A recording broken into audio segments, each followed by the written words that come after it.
I'd rather create something that others criticise than create nothing and criticise others. If you have high quality product behind the bar, it's like a weapon. It's not about the figures. It's about who those figures are. The Hospopreneurs Podcast. I'm going to drink this beer. Yeah, let's crack them. With James Henderson.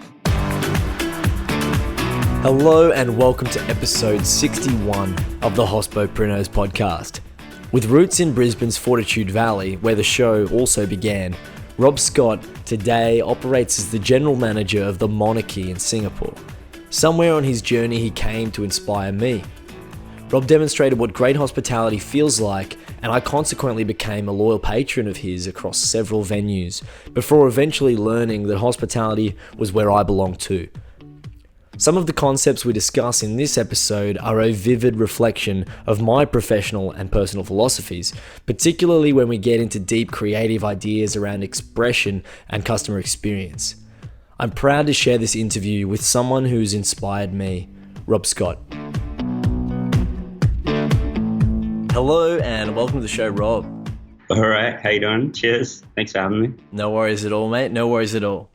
As you know, the first question I like to ask is, what is your crazy hospitality story? Oh, man. I've got a lot of them. Yeah, the amount of different style venues that I've worked in over the years, from, cocktail bars, whiskey bars, to your basic pubs, to having people with not the best ability to control themselves and their bodily functions, to bartending in Brunswick. It's a very interesting place in New Farm. And I actually got given a tip once from a customer who'd been a regular there nearly every day.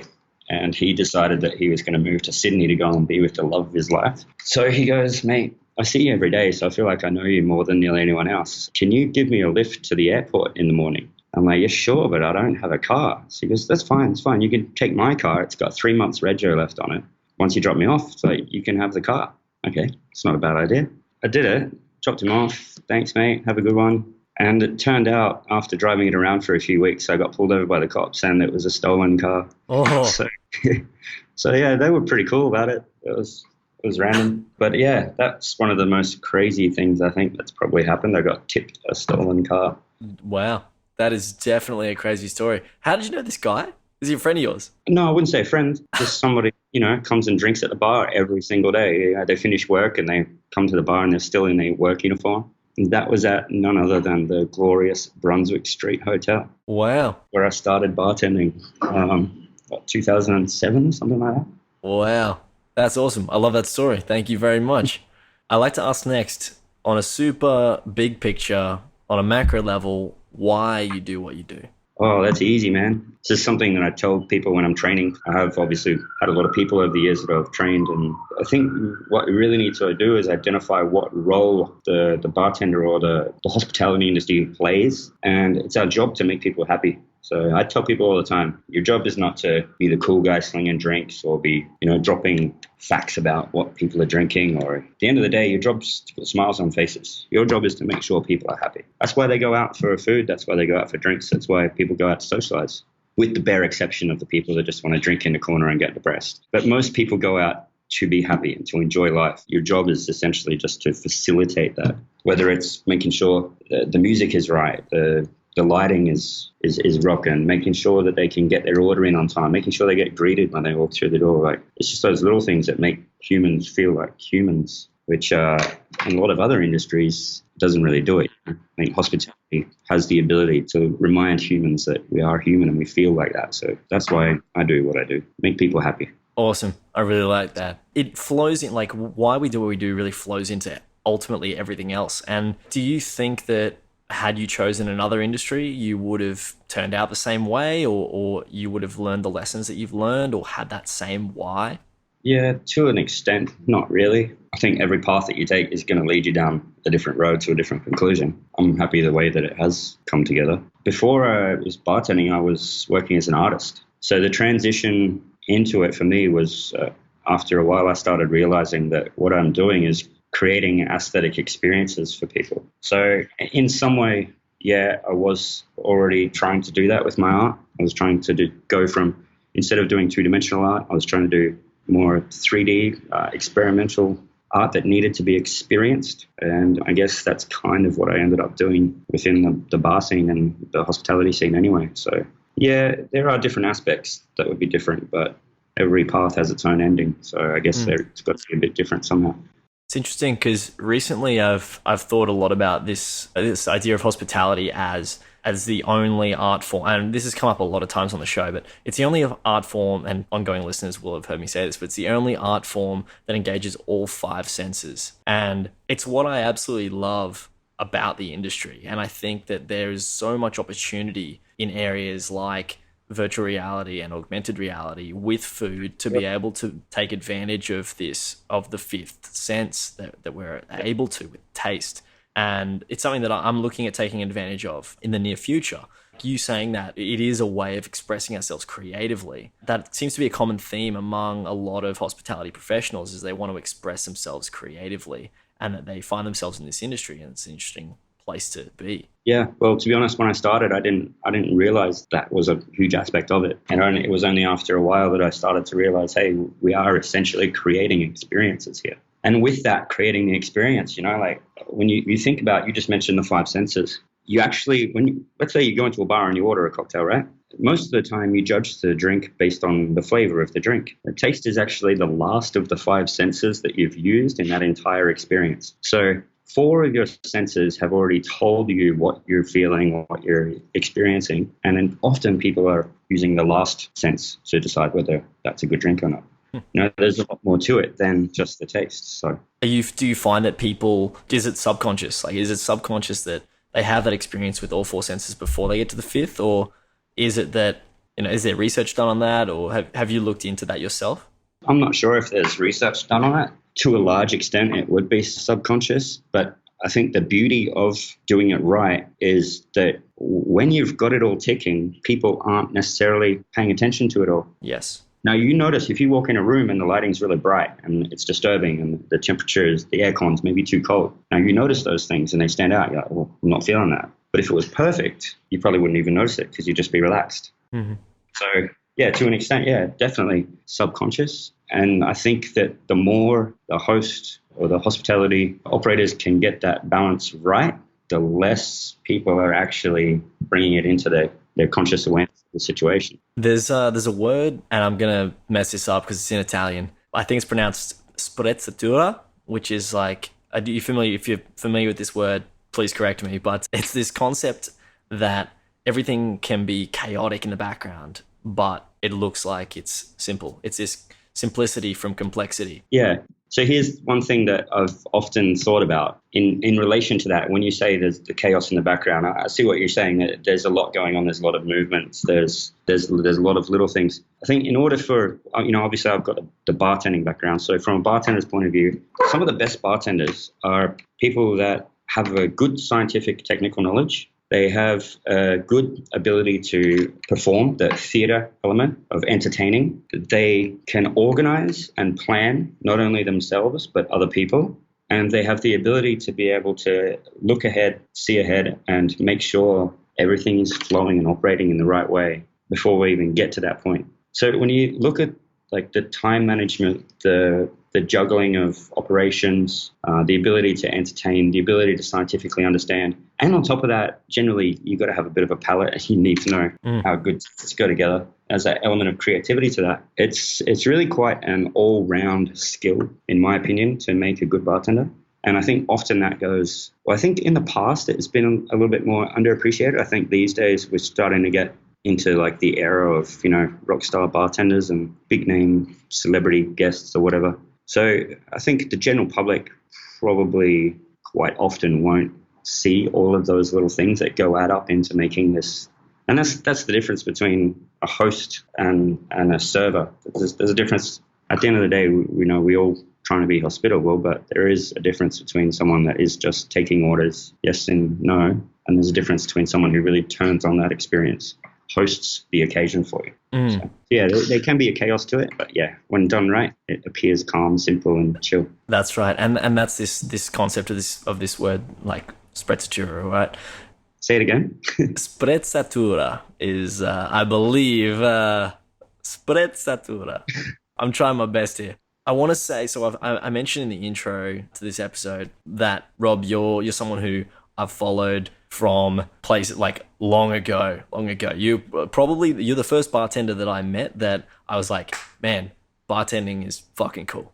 And I wanted to learn. So I've followed you from bar to bar as a patron before I got into the industry. And so it's cool to be doing an interview with you. I'm interested to see how you've moved in terms of and how you've negotiated the industry. You've obviously you've taken management roles and then stepped back into a bartending position for various reasons as well. What do you think a typical career path for a bartender actually looks like now, and has it changed over time? Yeah, that's funny. I don't necessarily think that it has changed very much, but I think the way that people see it has changed. Prior to the cocktail bar boom that happened a little over 10 years ago now, I think, when the cocktail bars started becoming a thing. And that was largely a result of the licensing within Australia as well.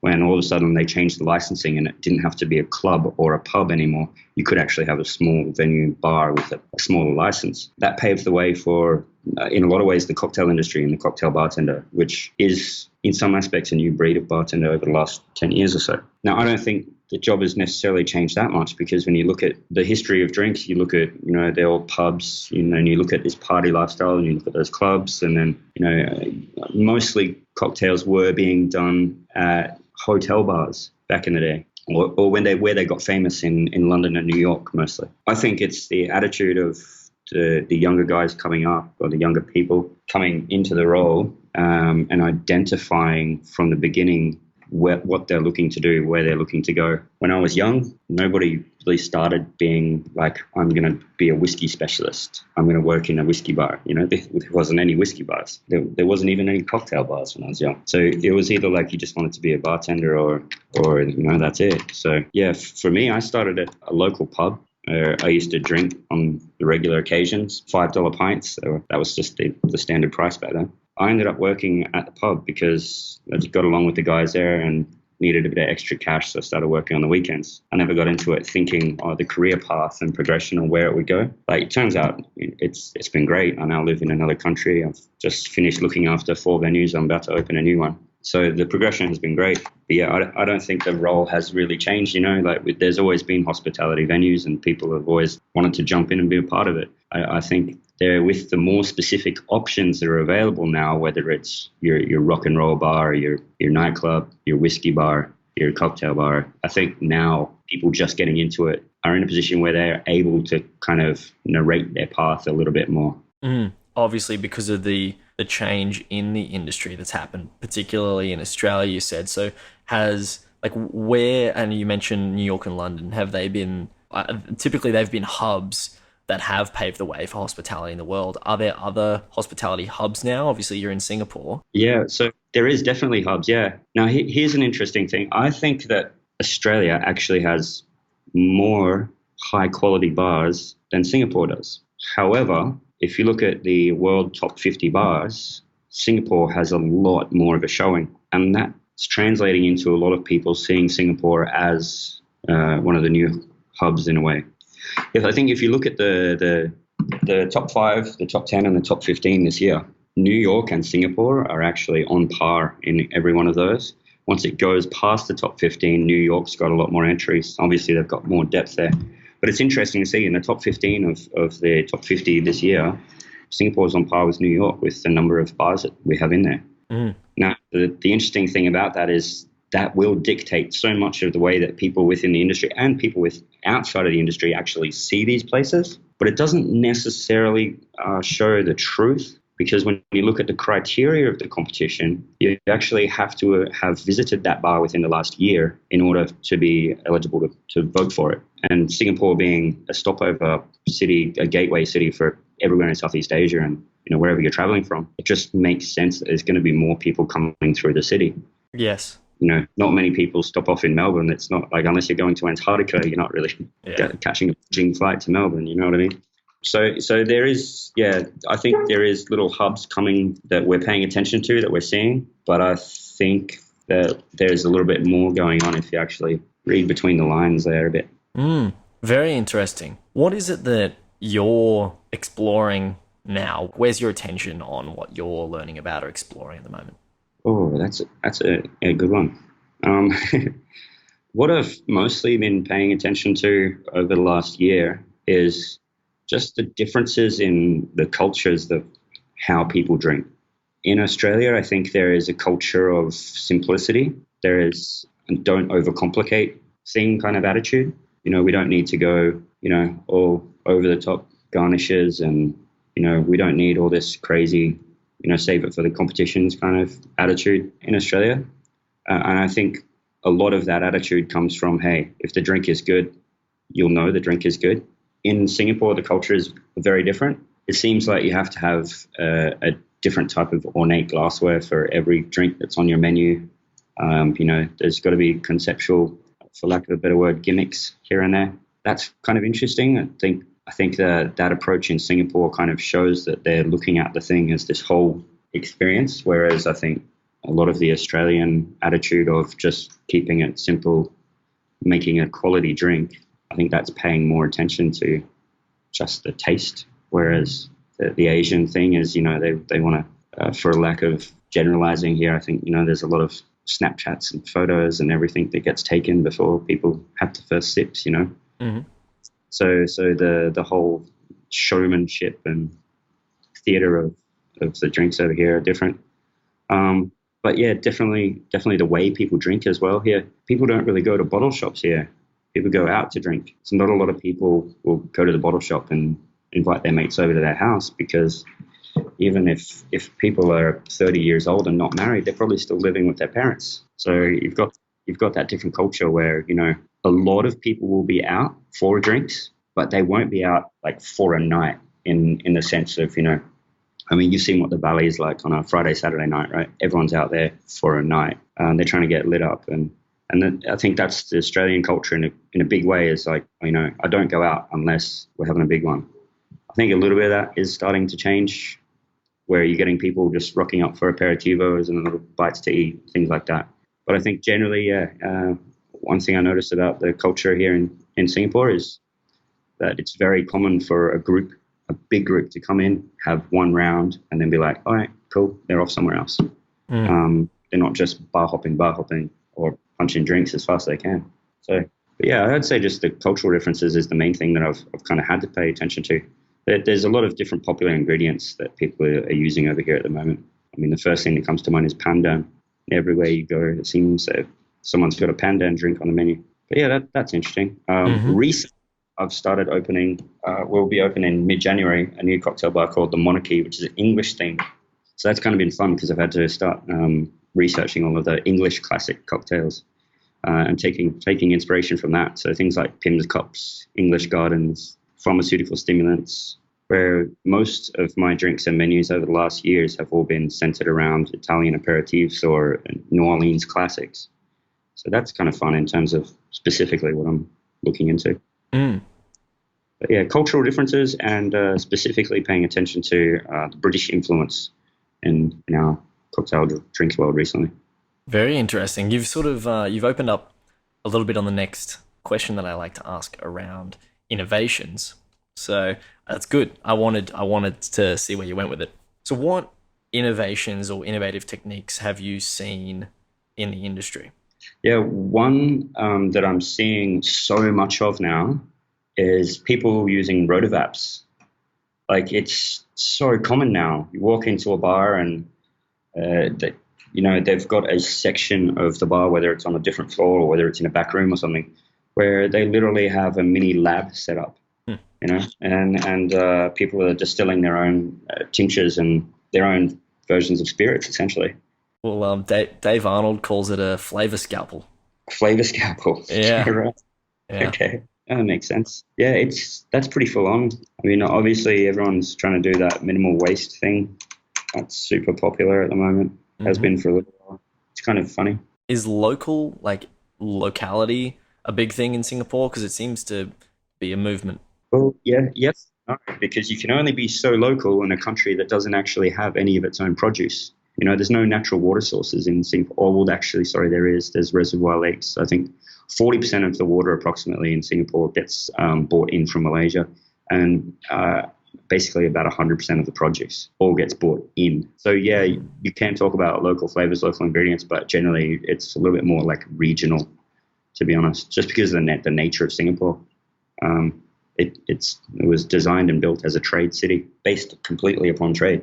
And there's just no land here to have farms and have produce. So Yes. So there is a lot of regional flavors that are being used, different types of Southeast Asian cuisine, I guess. But yeah, it really does blur the line a little bit. There is actually a bar on Amoy Street called Native, and they have a focus on what they call local regional ingredients. And they do a lot of interesting stuff. Yeah, I think they go from as far as, they don't have anything Australian, but some of their back bar spirits, they'll have Indian, Taiwan, Thailand, rums. Yeah, a lot of stuff around Southeast Asia, I guess. Mm-hmm. You mentioned there around innovations that are taking place now. What innovations do you want to see take place in the industry? That's an interesting question because, I'd like to create a situation where we bring it back to making sure it is all about the guest. It is all about the customer. I think there's some places. I mean, you've got to have your concept and you've got to have your theme or what sets you apart.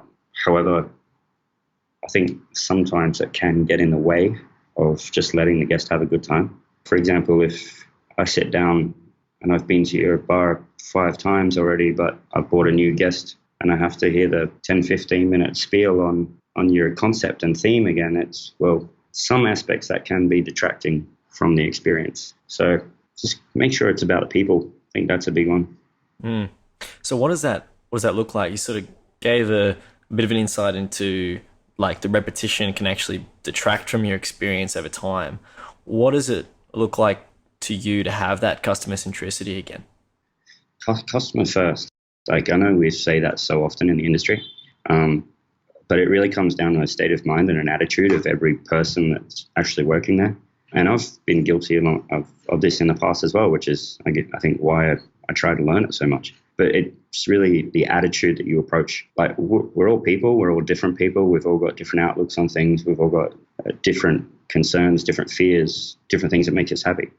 So I think for quite a while, in bar scene, there's been this attitude of, I'm the bartender, I know what's going on. You know, if you've got a funny order, often they'll get paid out.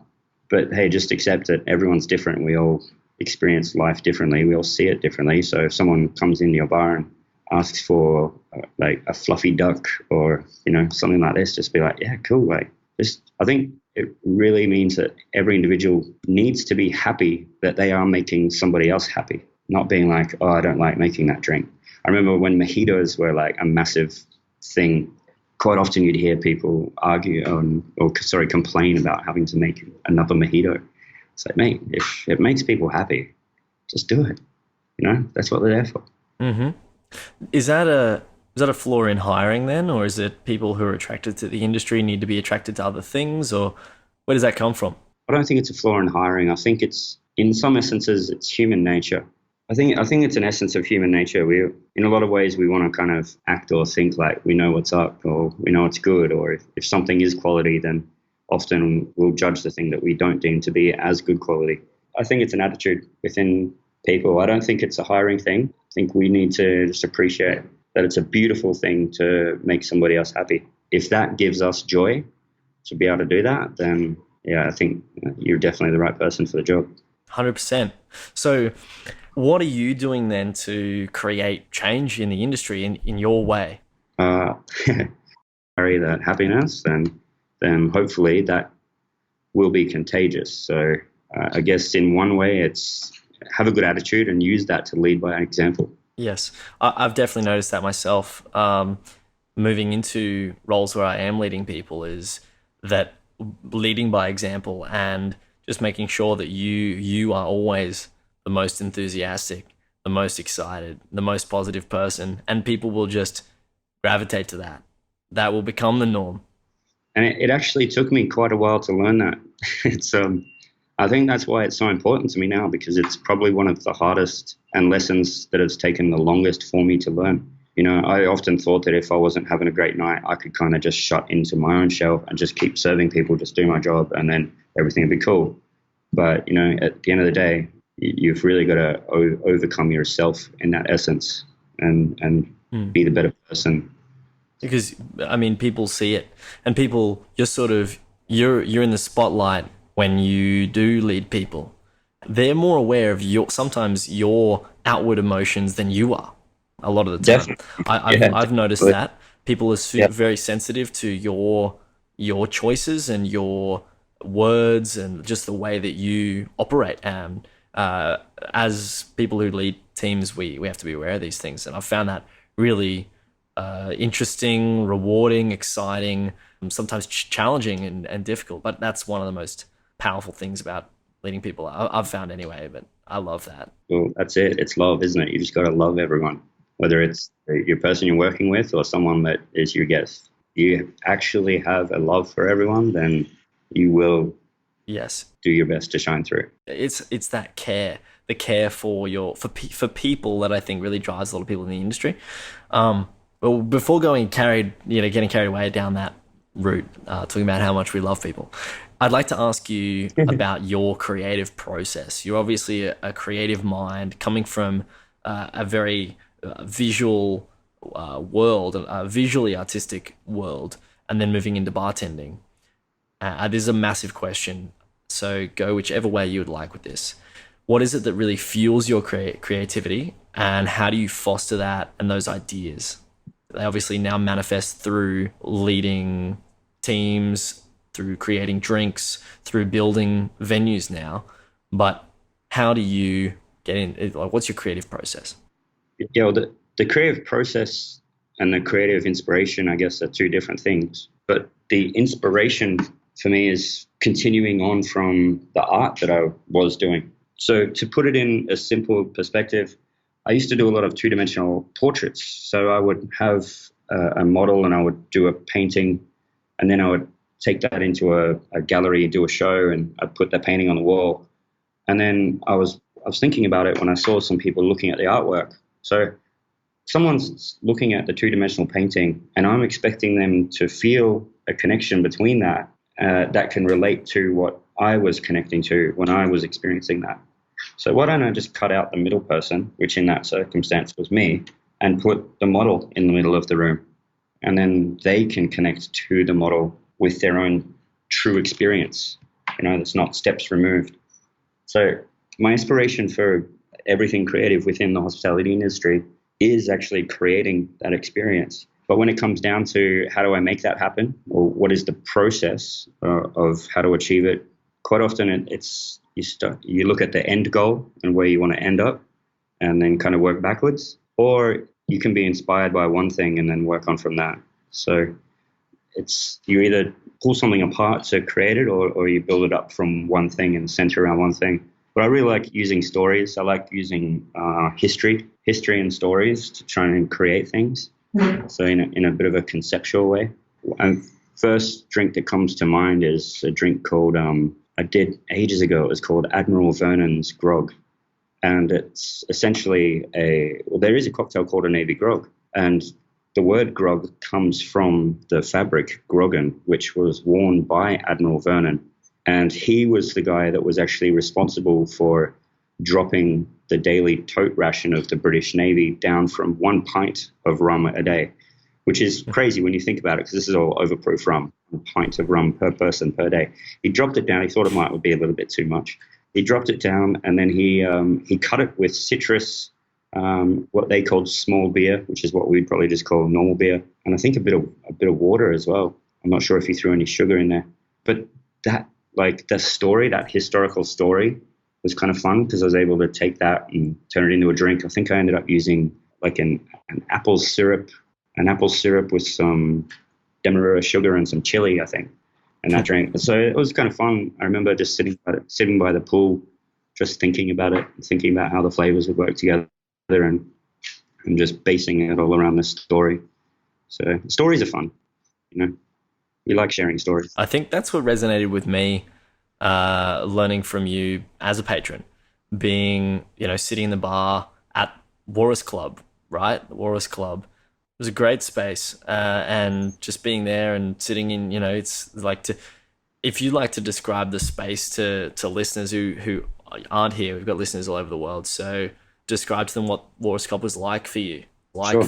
It was pretty cool. So after the floods in Brisbane, they had to renovate the Regatta Hotel, which is kind of right on the Brisbane River. And in the basement, which apparently used to be like an old pokie den or something, they redid it up. So it was exposed brick walls in the cellar, essentially, of an old pub, an old hotel pub. And it was rather ornate. A lot of candles everywhere, exposed bricks, archways. Like you'd expect to walk around the corner and see a couple of barrels of wine or cognac aging or something like that.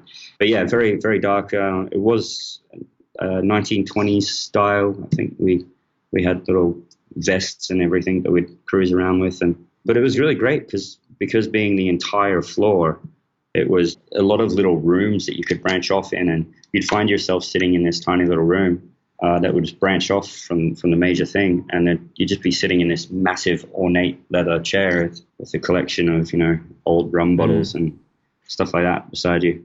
But we actually didn't do a cocktail menu. We had blackboards, and we only ever put up 6 cocktails at a time. And they'd change, I think, every 2 weeks they'd change. So this was headed up by Crystal Hart.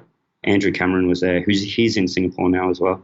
And yeah, that was a great spot. So we got to be very conceptual. Everyone could make drinks, but there was only ever 3 people behind the bar at a time. So one night of the week you'd come in and I'd be on the floor and telling you about the drinks and chatting you through them, and then another night of the week I'd be behind the bar slinging out the drinks. So just a good level of, I guess, knowledge and experience amongst the floor staff, and that can be hard to do. Yes.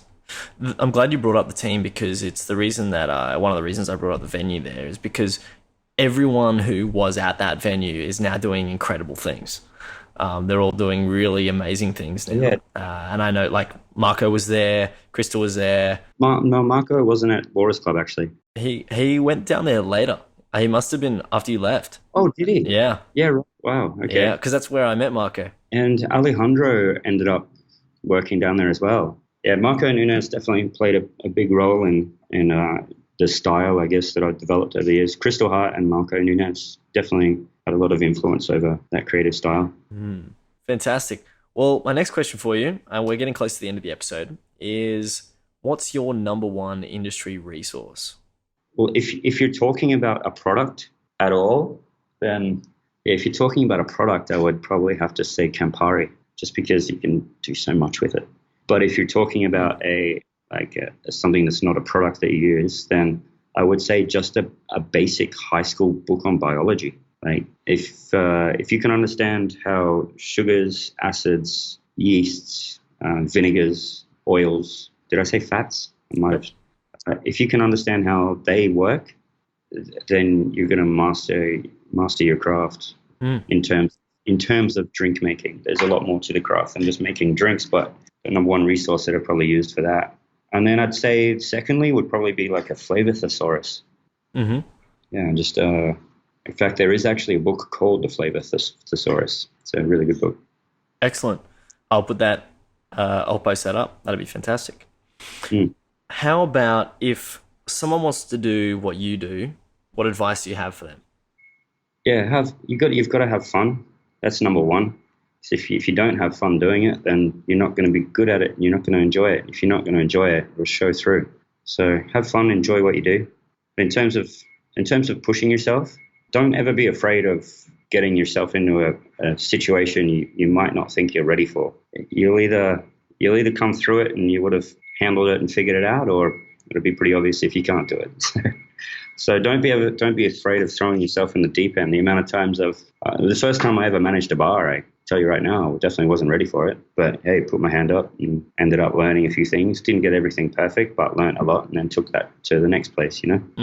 First time I ever jumped behind a bar trying to make cocktails. Whoa, they did not come out very nice at all. But yeah, that's it. You're not born ready for everything that you're about to do.